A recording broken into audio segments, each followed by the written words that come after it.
ልዑል ወንድማችን ወይም የነስራይን ለምን ጠፋ? በምን ምክንያት ነው የጠፋው? የባል ቀን ቪዲዮ ከለቀቀ ለቆ አያውቅም። በምን ምክንያት ነው? ምክንያቱን እያንዳንዱ እነግራቸዋለሁ።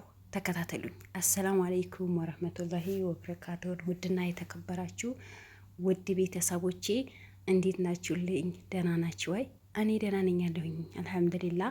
እንደውም ክርስቲያን ወገኖቼ ሰላም ሰላም ብያለሁ። ባላችሁበት አላህ ሱብሃነሁ ወተዓላ ይጠብቃችሁ። አገራችን አላህ ሰላም ያርግልን። በሰላም እንደወጣን በሰላም መልሰን አሚን። ለቤቴ አዲስ የሆናችሁ ላይክ፣ ሼር፣ ሰብስክራይብ ያደረጋችሁ አበረታቱኝ። የደወል ምልክቱ አጥቁሩት። በየጊዜ አዳዲስ ቪዲዮ ስለቅ ይመጣላችኋል። ቪዲዮን ከወደዳችሁት እስከ መጨረሻ አይታችሁ ሼር አድርጉልኝ። የነስራይን ለምንድን ነው የጠፋው? ምክንያቱ ምንድን ነው? ምን ሆኖ ነው ብላችሁ ብዙዎቻችሁ በኮሜንት ትላንት ፎቶውን ፖስትቼ በሰላም ይሆናል። አዎ በሰላሙ ነው። በሰላሙ ነው የጠፋው። ምንም አልሆነም። እነሱ ጋር የሆነ ችግር ሲፈጠር እንደምታውቁት ተባብሮ ነው የሚሰሩት።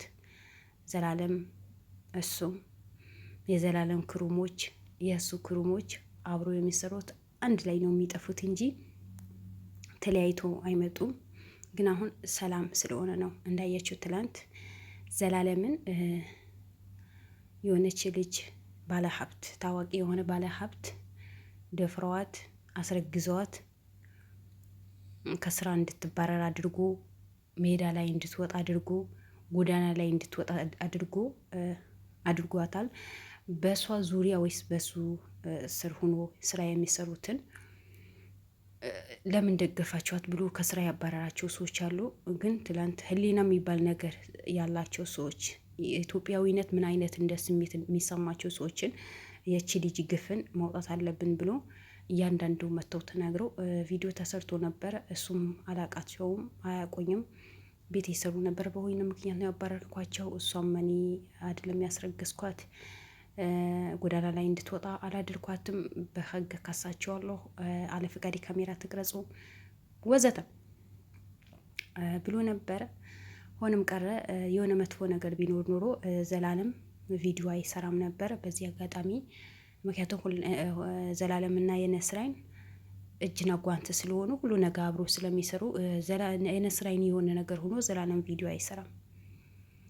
ያው እንደምታውቁት በመስፍን ጉዳይ ላይ ብዙ ደክሞ ብዙ ለፍቶ ነበር። እረፍት ሊያደርግ ፈልጎ ይሆናል። ለአመት ባል ደግሞ እናቱ ጋር ሊደም እናቱም አልመጣችም፣ ተናግረዋል በስነ ስርዓት። እናቴ እዛ ከወንድሞቼ ጋር እንድታሳልፍ ከእህቴ ጋር እንዳታሳልፍ ከጎረቤቶቿ ጋር እንድታሳልፍ አድርጊያታለሁ።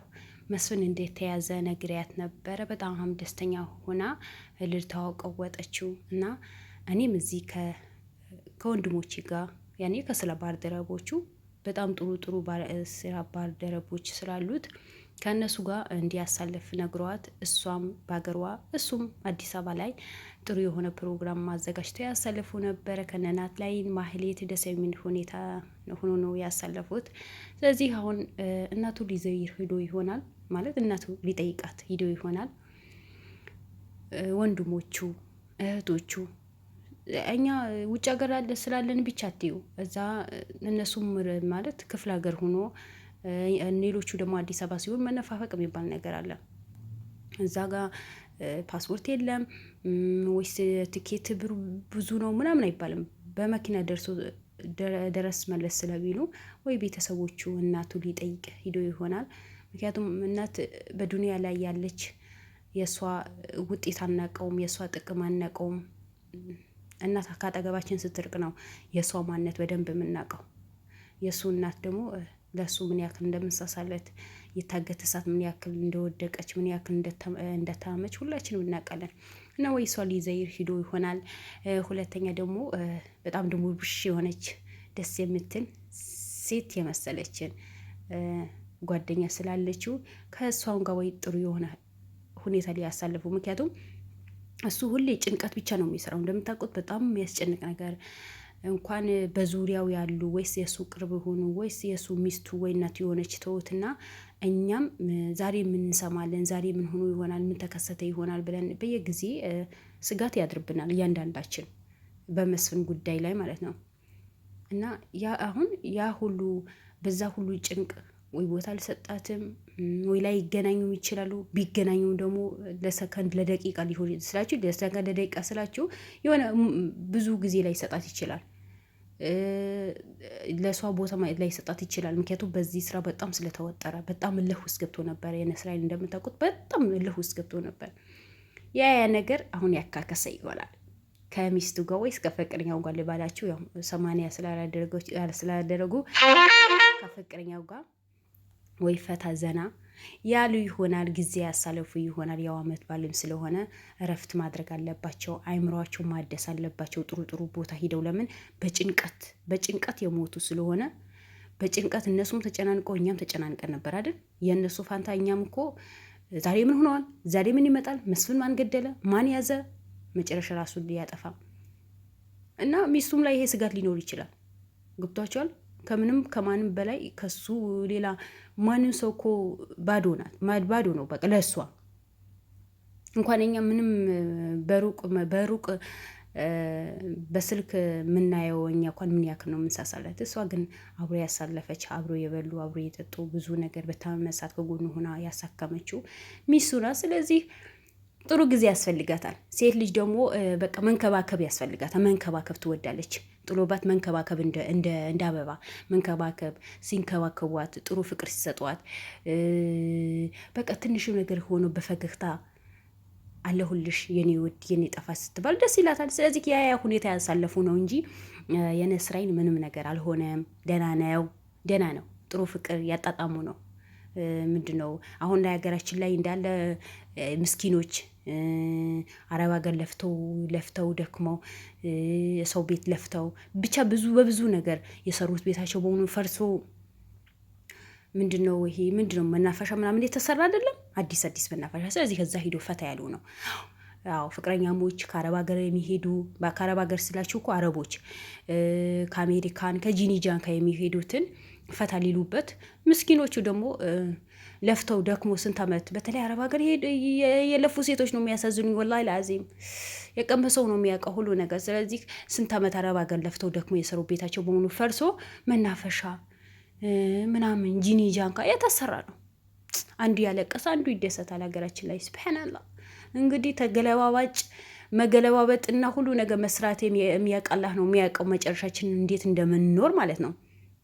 ስለዚህ እዛ መናፈሻ ላይ ሂዶ ኩሪፍቱ ዋተር ፓርክ ነው የሚባለው። አዎ የሆነ አንድም አለ ፈረስ ፓርክ ነው የሚባለው። ፈረስ ፓርክ መሰለኝ አላውቅም። አህያ ፓርክ ምናምን አረንጓዴ ተክል እዛ ቦታ ከሚስቱ ጋር ፈታ ያለ ነው። የነስር አይናችን ምንም አይሆንም። አላህ ይጠብቀዋል። እሱ ጥሩ ልብ ያላቸው ሰዎች እኮ ጎናቸው አላህ ይጠብቃቸዋል። መጥፎ ነገር በሙሉ በሩቅ ነው ገለል የሚያደርግላቸው እና እሱ የተቸገረ ይረዳል።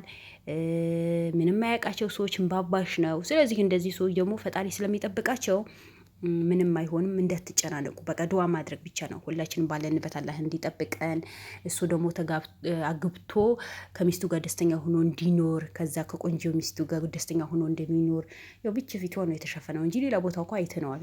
ምርጥ የሆነ ሴታ ሴት የሆነ ሴት ነት። ሴታ ሴት ስላችሁ እኮ የቤት እመቤት። ምሳሌ አሁን አንድ ሊጫ የሆነ ወንድ እኮ ወንድ ሳይሆን ሴታ ሴት ነው አይደለም የሚባለው።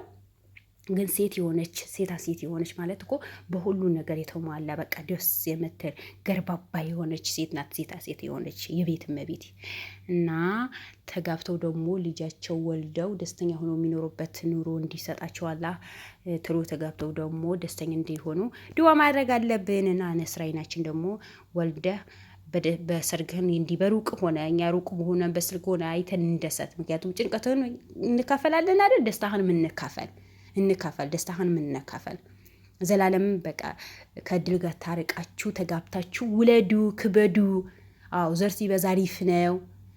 ዛሬ እናንተ እናት አባታችሁ ስለወለዷቸው ነው ለቤተሰባችሁን ጠቅማችሁ የሌላ ሰው የምጠቅሙት። ስለዚህ ነገ እናንተ ደግሞ ስታረጁ እንደናንተ ጀግና ልጆች ወልዳችሁ አሳድጋችሁ አስተምራችሁ በቁም ነገር አድርሳችሁ እናንተ የሚጦሩ ሌላ ጎረቤት የሚጦሩ ልጆች መውለድ አለባችሁ አይደል እንዴ? እኛም እንደዛ እኛም ወግ ማረጉ ይድረሰን። እኛም ሀገራችን ሂደን ወልደን ምናምን ኖር ሰዎች አላህ ያርገን ኢንሻአላህ። አላህ አያልቅበት ሰፊው ነው አይደል? በዛ በሰፊው አይኑ ይየን ሰፋ አድርጎ ይስጠን። በትንሹ ደግሞ ተቋብተን የምንኖር በረካ ያለው ነገር አላህ ይስጠን። አገራችን አላህ ሰላም ያርግልን። ምስኪን የሚያለቅስበት ሀገር ሳይሆን ምስኪን የሚደሰትበት ሀገር አላህ ያድርገው። ኢንሻአላህ ምኞቴ ነው። ኢትዮጵያ ሁሌ ትለምልም፣ ግን ምስኪኖችን አታስለቅሱ። ኢንሻአላህ እላችኋለሁ። ባይ ባይ። እወዳችኋለሁ። ሰላም አለይኩም ወራህመቱላሂ ወበረካቱ።